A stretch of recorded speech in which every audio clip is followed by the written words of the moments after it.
Jean-Luc Godard was the original cinematic rebel. The French New Wave director deconstructed traditional storytelling with the visual language he invented. And now a new film screened at Cannes is telling his life story. It's called Redoubtable. Michel Hazanavicius first raised movie industry eyebrows with The Artist, his Oscar-winning tribute to silent films. His latest movie takes on another film institution, Jean-Luc Godard. Redoubtable divided audiences at the Cannes Film Festival for its warts and all portrayal of the French director. I think that Jean-Luc Godard never tried to be nice, so it would have been absurd to make a consensual and sympathetic character. The film takes place in the late 60s. It's about Godard's political activism and second marriage. Hazanavicius did warn Godard what was coming to the screen.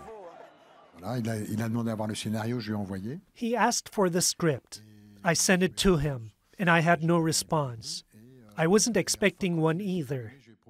And when the film was finished, I proposed to organize a screening for him, but I had no response. But I didn't expect one either. Redoubtable stars Louis Garrel, who admits he was reluctant to play the director of Breathless and My Life to Live. It led to some friction between the director and the star at Cannes. Louis is very concerned of what Godard fans will think. But I said we don't care. I want the film to be seen by a lot of people and reach people. And most of the population don't care about Godard. That's absurd. It's like saying most people don't care about Caravaggio. Yes, well, they don't care about Caravaggio all their lives. But if you show them Godard, they do care. You see, a guy who goes, "No, I don't care about Godard." There is no one who thinks like that. It seems many critics agree with Garrel. They still care about Godard, and they call Redoubtable a commendable mix of praise and disrespect. TR2 World's editor-at-large, Craig Capitas, joins me now from Paris to talk about this some more. Hi, Craig. Hey, how you doing? So that was just some of the controversy that's taken place at Cannes over the past few days. What else has been going on? Well, one of the big controversies is something called jorts. I don't know if you've ever heard of these. They're apparently a cross between blue jeans and shorts. And the reality TV star Kendall Jenner, who's also apparently a model, she wore one of these to one of the events and with a pair of stilettos. And this obviously caused a sensation, though not as big as the Netflix problem, in which their two films are going to be considered for the Palme d'Or this year, but not next year because Netflix is not releasing their films in French theaters. It's just done through streaming. And the French want to keep it that way for a very simple economic reason. A percentage of all box office in France goes to support the French film industry.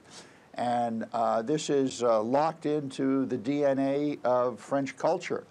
And the French Ministry of Culture and a majority of people in this country just don't like it when someone tries to do an end run around what they think are cultural imperatives required to fund movies. Now, Cannes is 70 years old this year. I mean, is that part of the problem? Does it need to move with the times a little bit? I mean, Netflix is what people are watching. Well, yes, there's no question about it. Whether it will move or not remains to be seen. What we've seen this year, which is also quite significant, is the big studios aren't there with their usual tentpole films. We have a lot more independent filmmakers, more unorthodox films. There's this European alien invader romance comedy called How to Talk to Girls at Parties. That's very popular. The other big one down there we're hearing about is a film by Ruben Östlund. It's a morality play called The Square. And of course, the Jean-Luc Godard film, which is significant also in relationship to Netflix, because Jean-Luc Godard is considered a cinematic rebel, as you point out, in this country. And a lot of people in Cannes see Netflix and the films coming out on Netflix is kind of waving that banner.